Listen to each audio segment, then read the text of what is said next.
So actually, we had more U.S. fatalities. So in the Jordanian base, first of all, they went ahead and they found the third, the missing U.S. service member. They found his remains. They were able to identify his remains as him and have declared him a fatality. But there was also another fatality up here in Erbil or Erbil. A United States bomb diffusion squad was diffusing one of the drones that the Islamic Republic threw their way that didn't explode.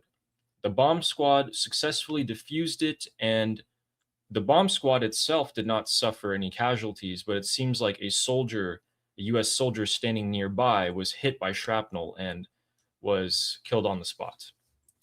So there was another US fatality as a result of the Islamic Republic. In addition to that, right now there has been multiple ballistic missile launches for the past about 45 minutes now in multiple waves, targeting Kuwait and Bahrain from the Islamic Republic. And last night, what they actually managed to do to poor old Kuwait is that they hit a power plant right here in northern Kuwait. This is the same power plant they hit yesterday. And if we zoom in closer, we can see that the area is grayed out. It's because the area is on fire right now, and there's a huge plume of smoke in the air, but also to stop people from getting open source intelligence like that. So let's take a look at what this power plant looks like at the moment. There is blue fire coming out of it, some sort of electric fire there, as we can see.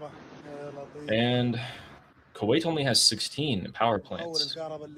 This is the second one that's been struck multiple times at this point, also serving as a desalination plant. It's not looking so good for Kuwait because if we zoom out and want to take a look at this same fire, we can see that this is the result of it. Let me actually mute that audio. So Kuwait has been undergoing some power outages, as long as inside of Kuwait City as well. A lot of their power stations are actually going offline quite constantly. So this is I forgot its name. It's called the Sabia thermal power plant in northern Kuwait. Again, struck multiple times, both yesterday and today. And the Kuwaitis are not very happy. We actually have some Kuwaiti pundits coming on to international media and cussing out the Islamic Republic and then getting cut off right when they do that. So we'll show you that in a second. But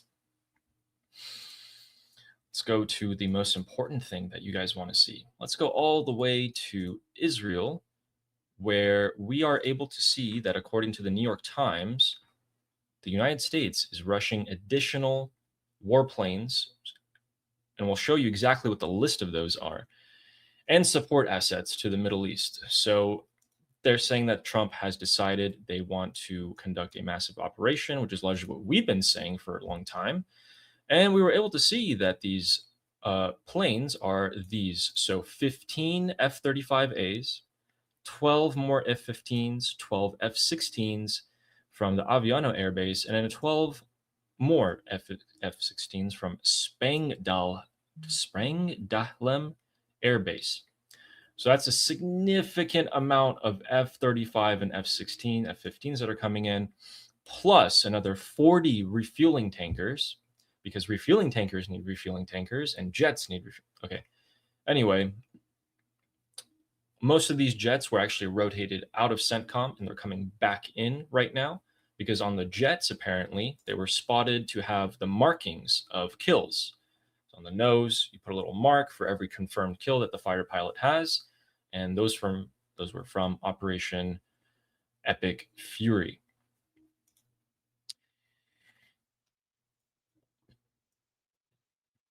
Let's go back at the Middle East here. And we got some quite interesting things that have been happening. So some bombardment near the Iran-Iraq border happened today, right on the border. And when I mean right on the border, I mean if you could look right there, we'll zoom in.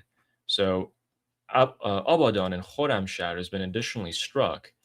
This river is pretty much the border between Iran and Iraq, and it's raising some questions as to why they're targeting the direct border and one of the only places where you can traverse troops into Iran.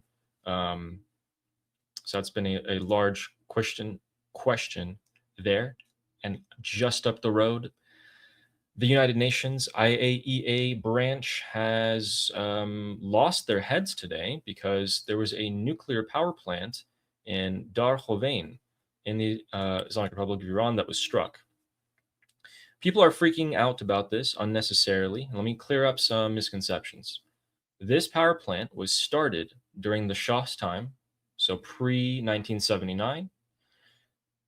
From then till now, it's still not been completed in construction because the Islamic Republic has had sanctions slapped on it. The Iran-Iraq war has largely thrown it out of service. And just in the past couple of years, they start getting some sort of electrical output out of it. There is no uranium there.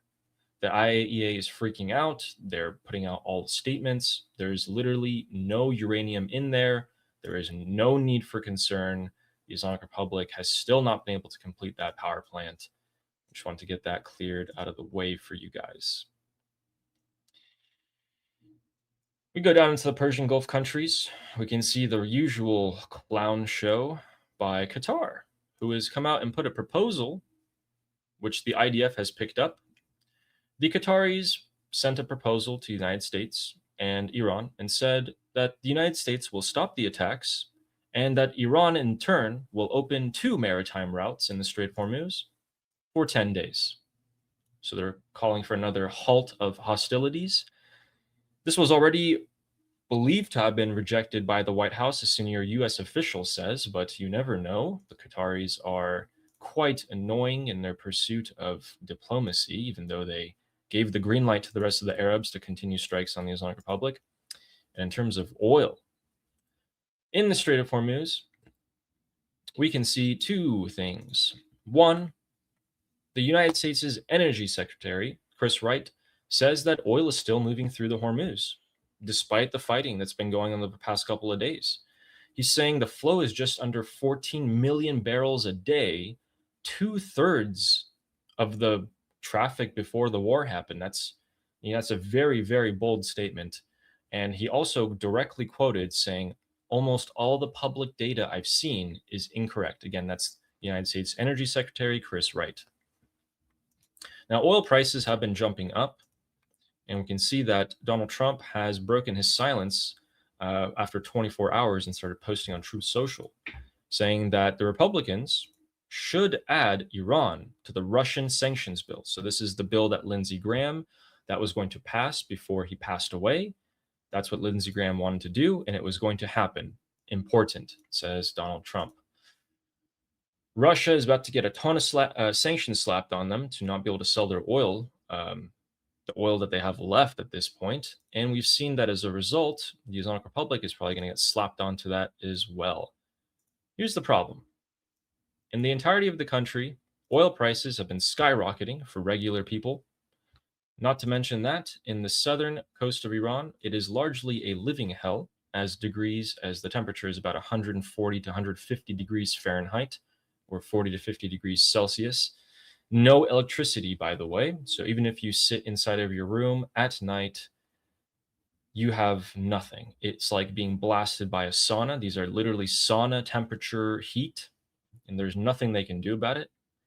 This is a result of the Islamic Republic's warmongering, dragging the country into a 3rd war in the span of a year and a half, and making the citizens of Iran pay for it. There is no end to their disgusting maneuvers because if we go to Kerman, one of the most famous cities in Iran, we can see that even street vendors are not afforded simple dignity. In the dead of night last night, in the city of Kerman, the street vendors who sell fruit and food and bread and such had the municipality's agents, so IRGC, come in and smash their stalls and stores. Wow. Now you can see the police here who will largely do absolutely nothing about this because they can't. And even if they did want to, nothing will happen. Even the basic street vendor who is forced to sell food on the side of the road who gave up on his dreams to be able to have a shred of dignity for his family, is not even allowed to have that. And this is a result of that. Unbelievable. Completely At a moment like unbelievable. this is their priority. In a moment where you would think any sane government would not be targeting its own people out of fear of an uprising, they do more to incite and inflame the population. This is why we tell you most of the uprisings in Iran have started from two things. One, someone dying that represents a national issue, or two, economic issues. This is both. This is both. And this is what's circulating across the channels among the people of Iran right now and sparking some outrage. My name is Armin Navabi. I'm an Iranian political analyst with decades of experience fighting the Islamic regime inside and outside of Iran. Make sure you follow me for more, and also make sure you join our discussion group. I'm there almost every single day. Come talk to me there and the rest of the people there in our group calls. It's a great place to meet and talk to people who like talking about politics. The link is in the description and or in the bio. You could also get there by scanning the QR code on the screen. See you there.